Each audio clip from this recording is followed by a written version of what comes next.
சொல்ற செய்யறது தான் உயர்ந்த தர்மம் இல்லையா? அதுக்கு மேல ஒரு புண்ணிய தர்மம் அப்படிங்கிறது ஒன்றும் கிடையாது. ஸோ அப்படி வசுதேவர் என்ன பண்றாரு, இந்த 6 கர்ப்பத்தை கொண்டு போய் கம்சன் கிட்ட கொடுக்கிறார். இந்த 6 கர்ப்பத்தை என்ன பண்றான், கம்சன் கொல்றான். இந்த 6 கர்ப்பம் என்ன அப்படின்னு யோசிச்சு பார்த்தோம் அப்படின்னா 6 விதமான அழுக்குகள், நம்ம இதயத்தில் கூட அழுக்குகள், காம, குரோத, லோப, மோக, மத, மாத்சரி அப்படின்ற இந்த 6 விதமான அழுக்குகள். இந்த 6 விதமான அழுக்குகளை ஒருத்தர் என்ன பண்ணும் அப்படின்னா கம்சனை நினைச்சு நினைச்சு நினைச்சு இந்த 6 விதமான அழுக்குகள் நம்ம இதயத்திலிருந்து எடுக்கணுமா. அப்படின்னு என்ன அர்த்தம், ஒரு பக்தன் மோட்சம் அடைவதற்கு, பக்தியில முன்னேறுவதற்கு அவன் என்ன பண்றான், பயப்படுறான். ஏன்னா எதை நினைச்சு பயப்படுறான் அப்படின்னா நான் பக்தியில முன்னேற முயற்சி பண்றோம், ஆனா இந்த காம, குரோத, லோப, மோக, மத, மாச்சர் என்ன பண்ணும், நம்மள பக்தியிலிருந்து விலக்கிருமே அப்படின்ற அந்த பயம் இருக்கு இல்லையா, அந்த பயமே என்ன பண்ணிடுது, இந்த 6 குழந்தைகளை கொன்னுடுது அப்படின்னு சொல்றார். 7வது குழந்தை என்ன ஆகுறான் அப்படின்னா அங்க கருத்தரித்து கரைஞ்சு போயிடுறார்.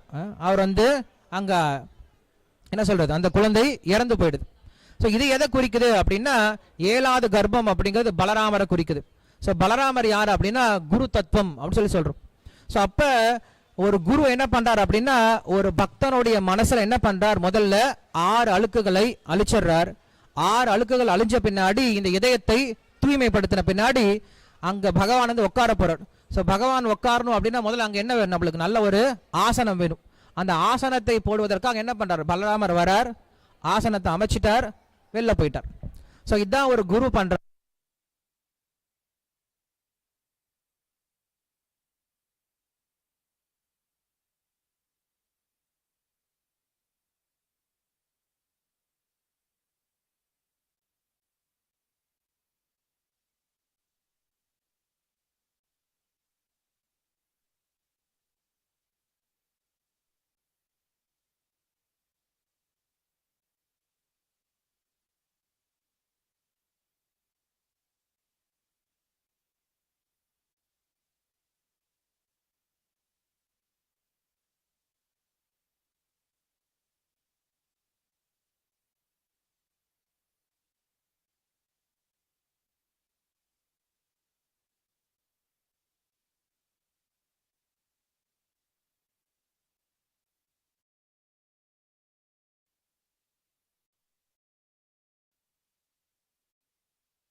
தகன் ஜொலிக்குமோ அந்த நிலவை போல தோன்றுகிறார் அப்படின்னு சொல்றார்.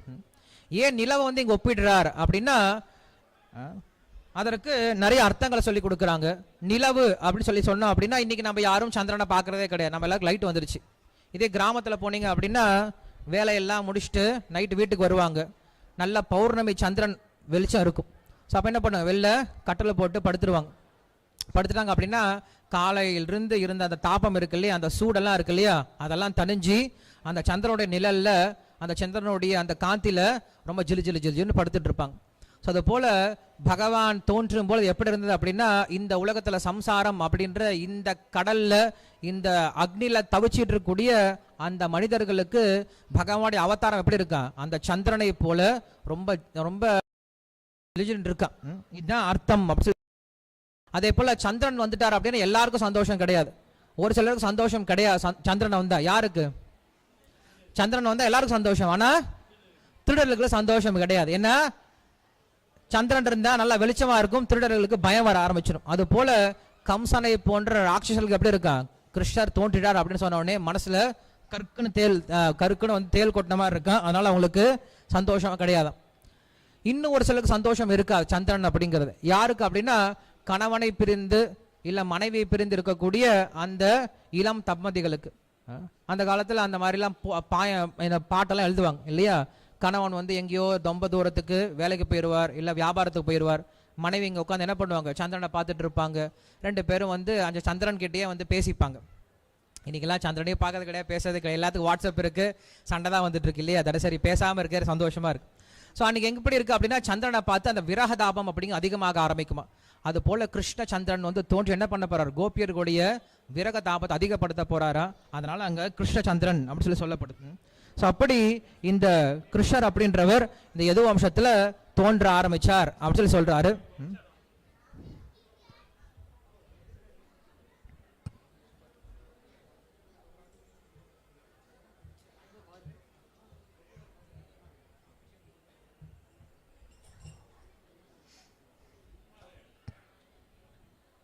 அதுக்கப்புறம் கிருஷ்ணனுடைய ஜென்மம், கிருஷ்ணனுடைய பிறப்பு எப்படி இருந்தது அப்படிங்கிற விஷயத்த அடுத்தா சொல்றாங்க. கிருஷ்ணர் இந்த உலகத்துல ஆவணி மாசம் கிருஷ்ண பட்சத்துல அஷ்டமி திதியில தோன்றுகிறார். கிருஷ்ணனுடைய நட்சத்திரம் என்னன்னு தெரியுமா? கிருஷ்ணர் ரோஹிணி நட்சத்திரத்தில் பிறந்தார். ராமர்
கல்ல தூக்கிட்டு இருக்க வேண்டாம்.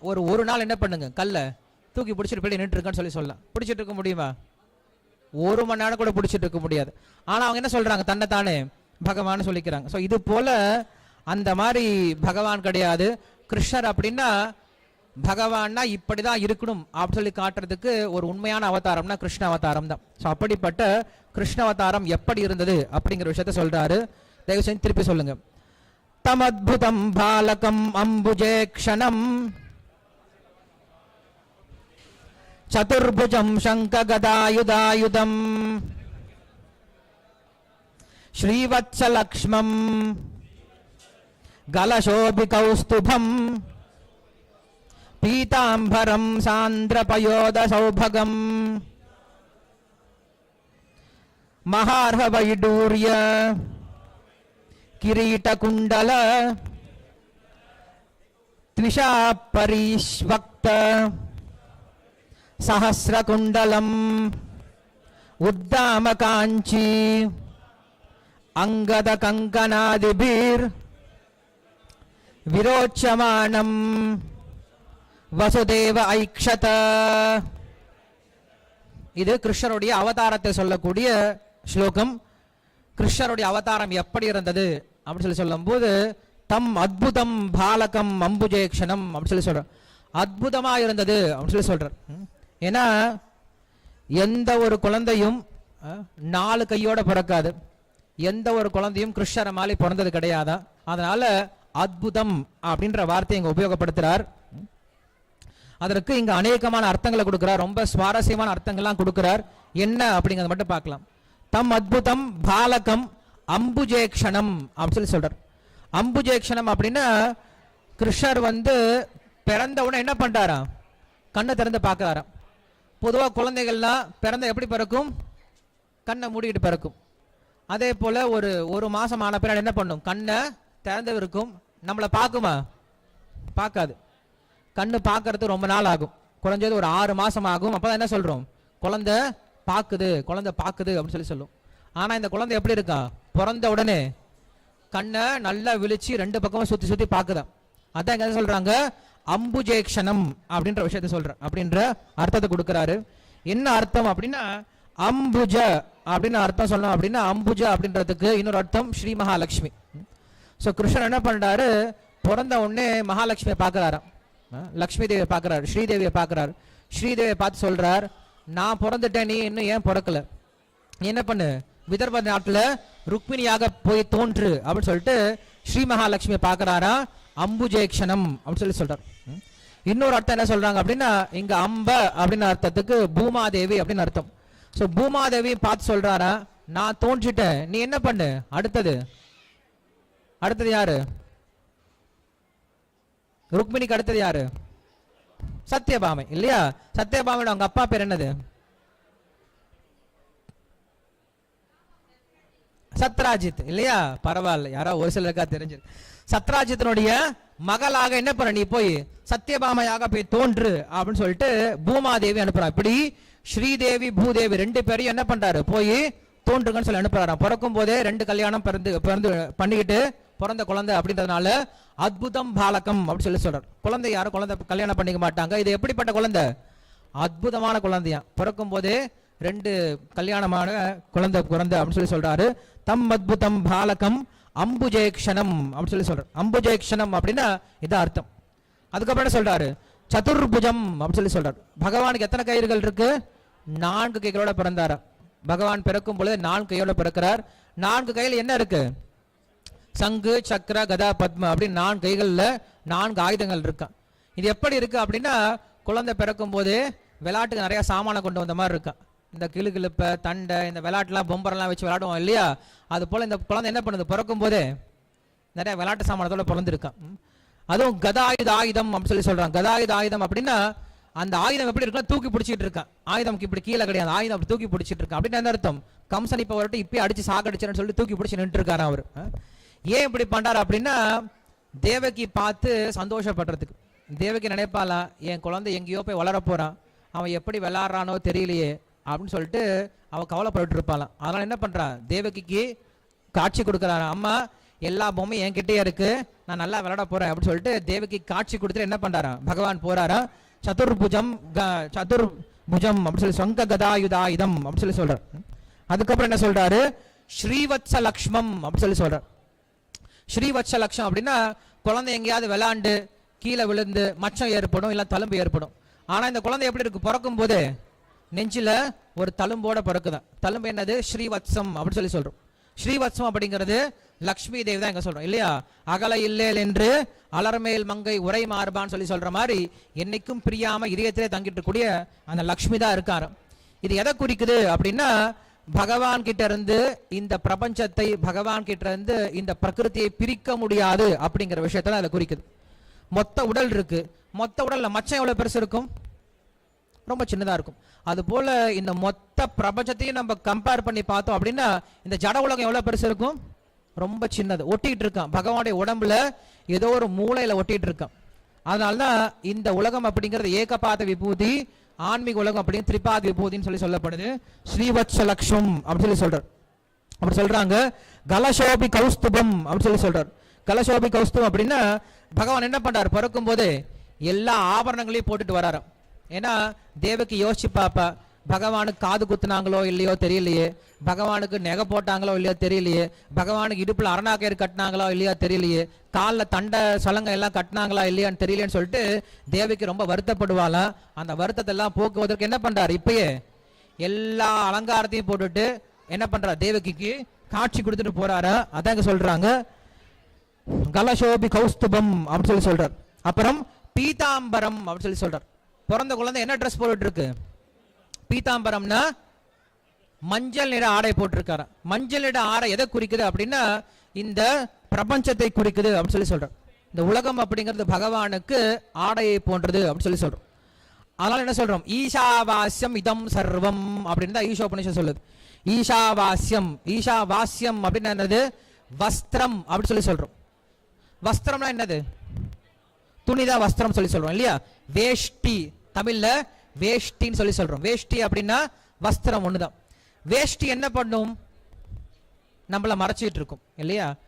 எப்படி மறைச்சிட்டு இருக்கும் அப்படின்னா உள்ள கால் இருக்கிறதுனால எப்படி இருக்கு, வேஷ்டி நம்மள மறைச்சிட்டு இருக்கு. இந்த வேஷ்டியினுடைய தன்மை என்ன அப்படின்னா வெளியில வேஷ்டி தெரியும், ஆனா உள்ள இருக்கக்கூடிய கால் யாருக்குமே தெரியாது. இந்த வேஷ்டி உடம்ப மறைச்சிட்டு இருக்கும், உடம்பு இருக்க வரைக்கும் இந்த வேஷ்டி தாங்கிட்டு இருக்கும். அது போல இந்த பிரபஞ்சம் எப்படி இருக்கு அப்படின்னா பகவானால சுற்றப்பட்டு இருக்கான் இந்த பிரபஞ்சம் அப்படிங்கிறது. பகவான் இதுக்குள்ள பரமாத்மாவா இருந்துட்டு இருக்காரா. பகவான் உள்ள இருக்கிறதுனால தான் இந்த உலகம் நிலை பெற்று இருக்கு. பகவான் இல்லைன்னா இந்த உலகம் கீழே விழுந்துருமா. எப்படி நான் இல்லைன்னா இந்த வேஷ்டி கீழே விழுந்துருமோ அது போல பகவான் இதுக்குள்ள இந்த உலகத்துக்குள்ள அந்தர்யாமியா இல்லைன்னா இந்த உலகம் கீழே விழுந்துருமா. அதே போல வேஷ்டி நான் எப்படி வேணா கட்டிக்கலாம். இன்னைக்கு இந்தியன் ஸ்டைல கட்டிக்கலாம், தமிழ்நாடு ஸ்டைல கட்டிக்கலாம், நாளைக்கு குஜராத்தி ஸ்டைல கட்டிக்கலாம், ராஜஸ்தானி கட்டிக்கலாம், பெங்காலி கட்டிக்கலாம், ஒடியன் கட்டிக்கலாம் இல்லையா. எந்த ஸ்டைல வேணா நான் கட்டிக்கலாம். இது எதுவுமே என்ன பண்ணாது, எதிர்த்து கேட்காது. அது போல இந்த பிரபஞ்சத்தை, இந்த பிரகிருதி என்ன பண்ண முடியும், பகவான் எப்படி வேணா மாத்தி அமைச்சுக்க முடியுமா. இந்த பிரகிருதி, இந்த இயற்கை அப்படிங்கிறது பகவானுக்கு அதீனமானது அப்படின்னு சொல்றதுதான் இங்க சொல்லப்படுது. இந்த பீதாம்பரம் அப்படின்ற விஷயம் சொல்லப்படுது. அப்புறம் பயோத சௌபகம் அப்படின்னு சொல்லி சொல்றார். பகவானுடைய உடல் எப்படி இருக்கு, பகவானுடைய உடல் எப்படிப்பட்ட உடல் சொல்லி சொல்றோம். எந்த நிறத்துல இருக்காரு, நீளமா இருக்கார், கருநீளமா இருக்காரா. கருநீளம் அப்படி எதை காட்டுது அப்படின்னா கருணையை காட்டுதான். மேகம் எப்படி இருக்கும் அப்படின்னா பாக்குறதுக்கு நல்ல நீருண்ட மேகத்தை பார்க்கும்போது எப்படி இருக்கும், நம்மளுக்கு ஆனந்தத்தை கொடுக்கும். ஏன்னா அந்த நீருண்ட மேகம் என்ன பண்ண, நம்மளுக்கு மழை கொடுக்கும், குளிர்ச்சியை கொடுக்கும். அது போல பகவானுடைய சரீரம் எதை குறிக்குது அப்படின்னா இந்த உலக மக்களுக்கு பகவான் காட்டக்கூடிய கருணை அப்படின்ற விஷயத்தை காட்டுதான். அதனால பகவானுடைய உடல் எப்படி இருக்கு, சரீரம் எப்படி இருக்கா, நீல மேகமா இருக்கு அப்படின்னு சொல்லி சொல்றார். அதே போல மேகம் இல்ல வானம் அப்படின்னு சொல்லி சொன்னா வானம் எப்படி இருக்கும், எல்லையற்றதா இருக்கும். அதே போல பகவான் எல்லையற்றவர் அப்படின்னு காட்டுவதற்காக அவருடைய சரீரம் எப்படி இருக்கா, நீலமேகனா இருக்கா அப்படின்னு சொல்லி சொல்றார். ஸோ இப்படியாக பகவானுடைய ரூபம் அப்படிங்கிறது ரொம்ப ஆச்சரியமா இருந்துச்சு அப்படின்னு சொல்லி சொல்றோம். பகவத்கீதையில பார்த்தோம் அப்படின்னா ஒரு ஸ்லோகம் இருக்கு, ஆச்சரியவத் பஷ்யதி கஷ்டிதேனம் ஆச்சரியவத் வததி ததைவ சான்யஹ ஆச்சரியவத் சைனம் அன்யஸ்ருணோதி ஸ்ருத்வா பேனம் வேதன செய்வ கஷ்டித் அப்படின்னு சொல்லி சொல்றோம். இந்த ஆத்மா பத்தி சொல்லும் போது சொல்றார், ஆச்சரியவத் பஷ்யதி கஷ்டிதேனம், இந்த ஆத்மாவை ஒரு சிலர் ஆச்சரியமா பாக்குறாங்க. ஆச்சரியவத் வததி ததைவ சான்யஹ, ஒரு சிலர் இந்த ஆத்மாவை ரொம்ப ஆச்சரியமா வர்ணிக்கிறாங்க. ஆச்சரியவத் சைனம் அன்யஸ்ருணோதி, ஒரு சிலர் இந்த ஆத்மாவை ரொம்ப நல்லா கேட்கிறாங்க இல்லையா. ஒரு சிலர் சொல்லலாம், நான் ஆத்மாவை பத்தி ரொம்ப நல்லா உபன்யாசம் பண்ணேன். இன்னும் ஒரு சிலர் சொல்லலாம், நான் இன்னைக்கு ஆத்மாவை பத்தி ரொம்ப நல்லா கத்துக்கிட்டேன். இன்னும் ஒரு சிலர் சொல்லலாம், நான் ஆத்மாவை பத்தி ரொம்ப நல்லா படிச்சு தெரிஞ்சுக்கிட்டேன். ஆனா இந்த மூணு பேரும் ஆத்மாவை புரிஞ்சுக்க முடியாத. அதாங்க சொல்லாரு, ஆச்சரியவத் சைனம் அன்யஸ்ருணோதி ஸ்ருத்வா பேனம் வேதன சைவ கஷ்டித், ஆனா இந்த ஆத்மாவை புரிஞ்சுக்கிறவங்க ரொம்ப ரொம்ப கம்மின்னு சொல்லி சொல்றார். ஸோ இந்த உடல்ல இருக்கக்கூடிய ஒரு சின்ன ஆத்மாவையே புரிஞ்சுக்க முடியாது அப்படின்னா இந்த பிரபஞ்சத்திலேயே ரொம்ப உயர்ந்த இந்த விபுவா இருக்கக்கூடிய இந்த பரமாத்மாவை ஒருத்தர் எப்படி புரிஞ்சுக்க முடியும். அதனால என்ன சொல்றாங்க அப்படின்னா தம் அத்புதம் பாலகம் அம்புதேக்ஷணம் அப்படி சொல்லி சொல்றார். பகவானுடைய 4 கரங்கள் அப்படின்னு கேள்விப்பட்டிருக்கும். பகவானுக்கு ஏன் 4 கரங்கள் இருக்கு அப்படின்னா சதுராணாம் புருஷார்த்தம் தாத்தா தேவ சதுர்புஜா அப்படின்னு நம்மளுக்கு விஷ்ணு புராணம் சொல்லுது. பகவான் 4 கைகள் எதுக்காக வச்சிருக்காரு அப்படின்னா 4 விதமான புருஷார்த்தங்களை கொடுக்கறதுக்காக வச்சிருக்காரு. தர்ம அர்த்த காம மோக்ஷ அப்படின்ற அந்த 4 விதமான புருஷ அர்த்தங்களை பகவான் 4 விதமான புஜங்களால் நம்மளுக்கு கொடுக்கிறார் அப்படின்னு சொல்லி சொல்றார். ஸோ இப்படியாக பகவானுடைய தோற்றம் அப்படின்றது இருக்கு. அதுக்கப்புறம் இங்க சொல்லப்படுது பகவான் என்ன பண்றாரா, கௌஸ்துபம் அப்படின்ற மாலை அணிச்சிட்டு இருக்காரு. இந்த கௌஸ்துபம் அப்படின்னா என்ன அப்படின்னா ஆத்மாக்கள் தானே. இந்த உலகத்தில் இருக்கக்கூடிய நல்ல ஆத்மாக்கள், ஜீவாத்மாக்கள் என்ன பண்றாரு, நல்ல பக்தர்களையே மாலையா போட்டுட்டு இருக்காரு. பகவானுக்கு எது அழகு, ஒரு நல்ல ஆசிரியருக்கு எது அழகு, சிறந்த மாணவர்கள் இல்லையா. ஒரு நல்ல ராஜாவுக்கு எது அழகு, சிறந்த குடிமக்கள் இல்லையா. ஸோ அது போல பகவானுக்கு எது அழகு, நல்ல பக்தர்கள் இல்லையா. ஸோ பக்தர்கள் தான் பகவானுடைய ஆபரணம் அப்படின்னு சொல்லி சொல்லப்படுது. பக்தர்கள் தான் பகவானுடைய சொத்து அப்படின்னு சொல்லி சொல்லப்படுது.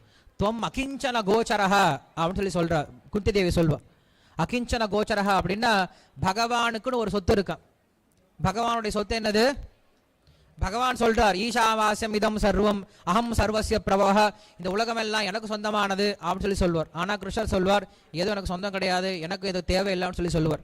ஆனா பகவான் என்ன பண்ணுவார் அப்படின்னா எல்லாத்தையும் தேவையில்லை ஒதுக்கிட்டு போயிடுவார்.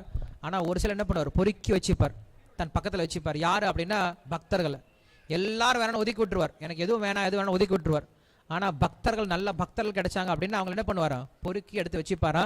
அந்த பக்தர்களையே ஒரு நல்ல மாலையாக என்ன பண்ணியிருக்காரா, தன்னுடைய கழுத்துல போட்டு இருக்காரா. அதான் என்ன சொல்றோம், கௌஸ்துபம் அப்படின்னு சொல்றோம். ஸோ அந்த பக்தர்களுடைய மாலை தானே சொல்றோம், கௌஸ்துவ மணி அப்படின்னு சொல்றோம். ஸோ இப்படியாக அந்த பகவானுடைய சரீரத்துல என்னைக்கும் பக்தர்கள் பிரகாசிச்சுட்டே இருக்காங்க.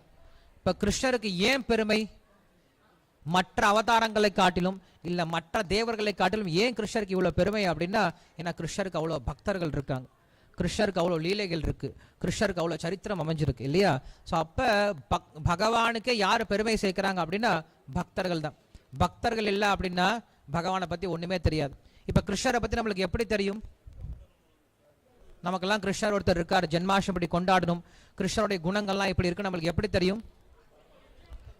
ஆச்சாரிய ரிஷியில பிரபுபா சொல்லி தான் தெரியும் இல்லையா. ஸோ இப்படி பகவானுடைய குணத்தை நமக்கு சொல்லி கொடுக்கறதுனால அந்த பக்தர்கள் எப்படி இருக்காங்க, பகவானை காட்டில் ரொம்ப சக்தி வாய்ந்தவங்களா இருக்காங்க, பகவானே நமக்கு கையில் எடுத்து கொடுக்குறவங்களா இருக்காங்க. இன்னும் சொல்ல போனோம் அப்படின்னா வியாசதேவர் தான். வியாசதேவரால் தான் நமக்கு எல்லாமே தெரிஞ்சிருக்கு இல்லையா. வியாசர்னு ஒருத்தர் இல்லை அப்படின்னா நமக்கு இன்னைக்கு கிருஷ்ணரையும் தெரியாது, நமக்கு இன்னைக்கு வேதத்துல யாரையும் தெரியாது இல்லையா. வால்மீகின்னு ஒருத்தர் இல்லைன்னா நம்மளுக்கு ராமர் தெரிய போறது கிடையாது. அப்ப பக்தர்களால தான் பகவானே தெரிய ஆரம்பிக்கிறார் இல்லையா. பக்தர்கள் இல்லை அப்படின்னா கல்லு சிலையாக போறது கிடையாது. இப்ப எத்தனையோ கல்கள்லாம், இப்ப அழகர் கோயிலுக்கு போறோம், வெளியில பெரிய பெரிய கல்லாம் இருக்கு, எந்த கல்லுக்கு பூஜை பண்றது கிடையாது, உள்ள இருக்க அழகருக்கு பூஜை பண்றோம். ஏன் பூஜை பண்றோம்? அந்த கல்லுக்கு எப்படி சக்தி வந்தது? ஏன்னா அங்க ஆழ்வார்கள் வந்து பாடியிருக்காங்க. ஸோ அப்ப பகவானுக்கே சக்தி கொடுக்குறவங்க யாரு, பகவானுக்கே அருளை கொடுக்குறவங்க யாரு அப்படின்னா பக்தர்கள் தான். ஸோ அதனால்தான் பாகவத்தில் சொல்லணும் அப்படின்னு நிறைய விஷயங்கள் இருக்கு இதை பத்தி சொல்றதுக்கு. ஸோ இங்க இந்த கிருஷ்ணனுடைய அவதாரத்தை பற்றி ஆச்சாரியர்கள் இங்க தான் சொல்லி கொடுக்குறாங்க. ஸோ நம்ம இந்த ஜென்மாஷ்டமி அன்னைக்கு நான் புரிஞ்சிக்க வேண்டிய விஷயம் என்ன அப்படின்னா, கிருஷ்ண அவதாரம் அப்படிங்கிறது எல்லா அவதாரத்தை போன்றும் கிடையாது. கிருஷ்ண அவதாரம் அப்படிங்கிறது எல்லா அவதாரத்தை காட்டிலும் ரொம்ப உயர்ந்த அவதாரம். பகவானே சாக்ஷாத் என்ன பண்றார், கீழே இறங்கி வரார் அப்படின்னு சொல்றாரு. ஸோ பகவான் இறங்கி வர்றதுக்கான காரணம் என்னது?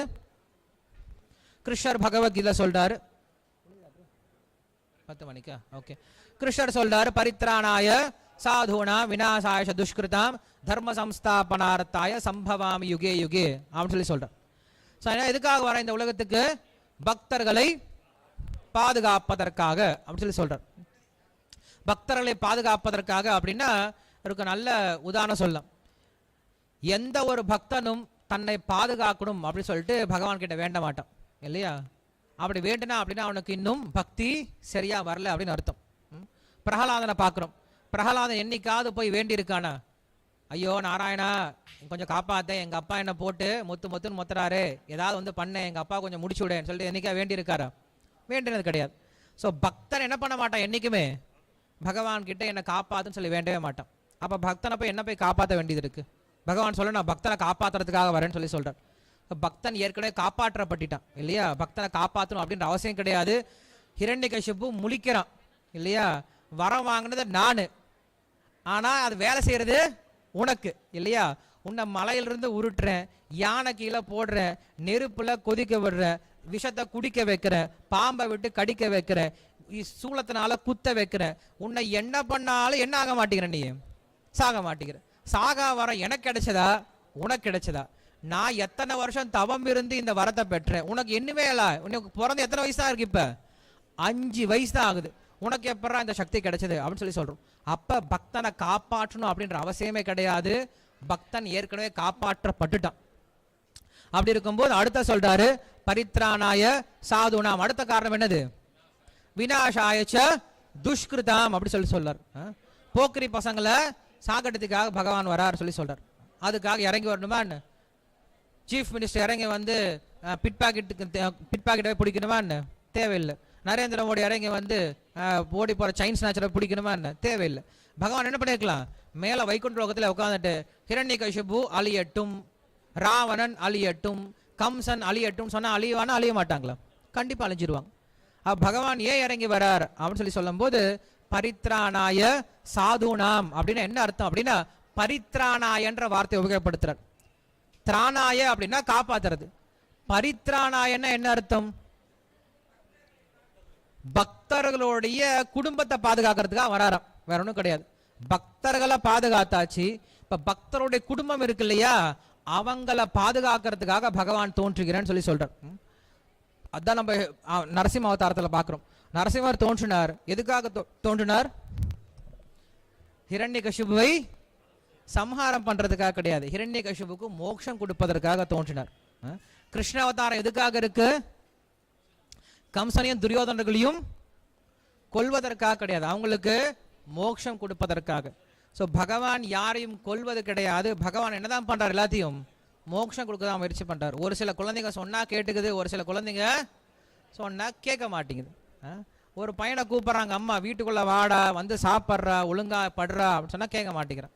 ஒரு பையன் உள்ள வந்தாட்டான், இன்னொரு பையன் அடம் பிடிச்சிட்டு இருக்கான் வெளில. அப்ப அம்மா என்ன பண்ணுவாங்க? வெளில வந்து 4 சாத்தி உள்ள எடுத்துட்டு போக வேண்டியது இருக்கு. அதான் அம்மா பண்றாங்க, அதான் கிருஷ்ணர் பண்றார். ஸோ கிருஷ்ணர் ஒரு சிலரை பாதுகாக்கிறார், ஒரு சிலரை கொல்றா. நம்ம தப்பா நினைச்சிடக்கூடாது. கிருஷ்ணர் எல்லாத்துக்கும் நல்லதான் பண்றார். யுதிஷ்டிர மகாராஜன் வந்து பீஷ்மதேவர் வந்து அம்பு பகையில படுத்துட்டு இருக்கார். அப்ப யுதிஷ்டிர மகாராஜன் அழுகிறா, கிருஷ்ணர் எங்களை பாதுகாத்துட்டாரு, கௌரவர்களை கொன்னுட்டாரு, அநியாயமா எல்லாம் இறந்து போயிட்டாங்களே அப்படின்னு சொல்லி அழுதுட்டு இருக்கான். பீஷ்மர் சொல்றார், ஏடா சொல்ற நீ? கிருஷ்ணர் என்னமோ உங்க பக்கம் நினைச்சிட்டு இருக்கியா? கிருஷ்ணர் உனக்கு மட்டும் தான் பகவானா? கிருஷ்ணர் யாருக்கும் தான் பகவான், துரியோதனுக்கும் தான் பகவான். உனக்கு மட்டும் தான் நல்லது பண்றான்னு நினைச்சிட்டு இருக்கியா? யாருக்கு தான் நல்லது பண்ணியிருக்காரு? துரியோதனுக்கு நல்லதான் பண்ணியிருக்காரு. அதனால நீ கிருஷ்ணர் எடை போடாதான்னு சொல்றார். ஸோ அப்படி கிருஷ்ணருடைய தோற்றத்திற்கான காரணம் என்ன அப்படின்னா பக்தர்களை மட்டும் கிடையாது, பக்தர்களுடைய பரித்ராணாய அப்படின்னா அவங்களுடைய பரிவாரம் சொல்றோம் இல்லையா, அவங்களுடைய சொந்தக்காரங்க எல்லாத்தையும் காப்பாற்றுறதுக்காக பகவான் இந்த உலகத்துக்கு வராரு. யார் சொந்தக்காரங்க? நம்ம தான். நம்முடைய உண்மையான சொந்தம் யாருன்னா பக்தர்கள் தான். ஸோ யாரெல்லாம் பக்தர்களுடைய தொடர்புக்கு வராங்களோ அவங்க எல்லாத்தையும் காப்பாற்றுறதுக்காக இந்த உலகத்தில் பகவான் தோன்றுகிறார். பரித்ராணாய சாதுனாம் விநாசாயச்ச துஷ்கிருதம், இது சொல்லியாச்சு. தர்ம சம்ஸ்தாபனார்த்தாய அப்படின்னு சொல்ற அடுத்த வார்த்தை சொல்றாரு தர்ம சம்ஸ்தாபனம் அப்படின்னு சொல்றாரு. தர்மத்தை நிலைநாட்டுவதற்காக. என்ன சாமி ஒன்றும் புரியலையே, ஏன் தர்மத்தை காப்பாற்றுறதுக்கு வியாசதேவர் இல்லையா? தர்மத்தை காப்பாற்றுறதுக்கு ரிஷிகள்லாம் கிடையாதா? தர்மத்தை பாதுகாக்கிறதுக்கு ஆச்சாரியர்கள்லாம் கிடையாதா? தர்மத்தை பார்க்கறதுக்கு சாஸ்திரம்லாம் கிடையாதா? பகவான் தான் இறங்கும் தர்மத்தை பாதுகாக்கணுமா அப்படின்னா இங்க சொல்றாரு ஸ்தாபனம் கிடையாது, சம்ஸ்தாபனம் அப்படின்ற வார்த்தை உபயோகப்படுத்துற. தர்ம சம்ஸ்தாபனார்த்தாய, சாஸ்திரங்கள் தர்மத்தை ஸ்தாபனம் பண்ணுது, ஆச்சாரியர்கள் தர்மத்தை ஸ்தாபனம் பண்றாங்க, ரிஷிகள் தர்மத்தை ஸ்தாபனம் பண்றாங்க, வியாசர் தர்மத்தை ஸ்தாபனம் பண்ணாரு. ஆனா பகவான் என்ன பண்ணாரு? சம்ஸ்தாபனம் பண்ணாரு. சம்ஸ்தாபனம்னா என்ன அர்த்தம்? மற்ற இது நிலையாட்டுறது. மற்றவங்க எல்லாம் என்ன பண்ணாங்க அப்படின்னா தர்மம் அப்படின்ற பேர்ல நிறைய விஷயம் சொல்லி கொடுத்துட்டாங்க இல்லையா? கர்ம யோகம் இருக்கு, ஞான யோகம் இருக்கு, தியான யோகம் இருக்கு, அஷ்டாங்க யோகம் இருக்கு, நிறைய யோகங்கள், நிறைய வழிமுறைகள் இருக்கு பகவான் அடைவதற்கு அப்படின்னு சொல்லிட்டு நிறைய பேர் சொல்லி கொடுத்துட்டு போயிட்டாங்க. இதுல எப்படா பகவான் அடையிறதுன்னு சொல்லிட்டு எல்லாரும் குழம்பிட்டு இருக்காங்களாம். இப்படி எது தர்மம்னே தெரியாம எந்த தர்மத்தினால நான் பகவான் அடைய போறதுன்னு அந்த விஷயமே புரியாம குழம்பி இருக்காங்க இல்லையா? அப்படிப்பட்ட மனிதர்களுக்கு இது தாண்டா தர்மம் அப்படின்னு சொல்லிட்டு தர்மத்துடைய சாரமா கொடுக்கிறாரா. அதெல்லாம் எங்க சொல்றோம்? தர்ம சம்ஸ்தாபனார்த்தாய. தர்மோடைய சாரம் என்னது?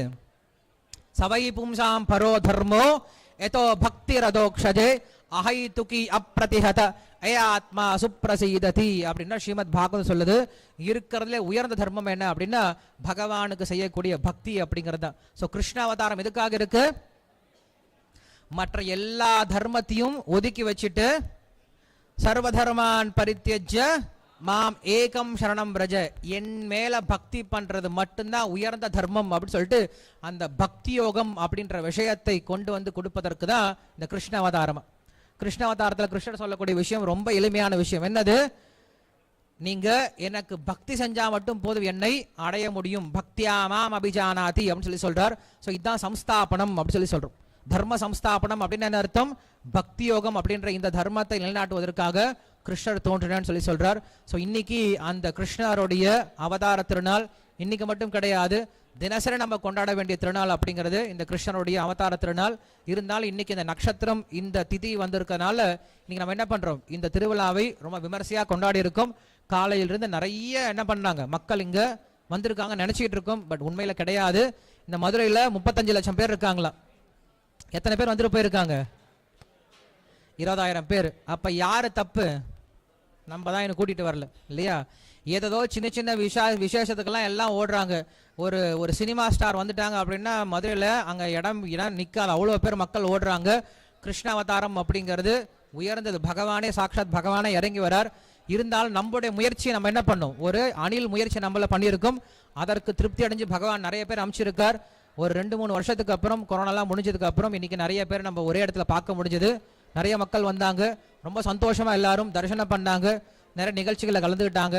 எல்லாரும் என்ன பண்ணாங்க, வயிறார பிரசாதம் சாப்பிட்டு போனாங்க. என்ன ஒரு பெரிய ஃபங்க்ஷனுக்கு வந்தோம் அப்படின்னா ரொம்ப முக்கியமான விஷயம் என்னது, பிரசாதம் தான் இல்லையா? ஒரு கல்யாணத்துக்கு போனாலும் அந்த கல்யாணத்தை பேஷ்னு எப்போ சொல்லுவாங்க அப்படின்னா நல்ல சாப்பாடு நல்ல பேஷ் சொல்லுவாங்க. அது போல இங்கே வந்து அவங்க எல்லாருக்கும் நல்ல விருந்து கொடுக்கப்பட்டது. எல்லாரும் ரொம்ப நல்ல ருச்சிகரமாக சாப்பிட்டாங்க.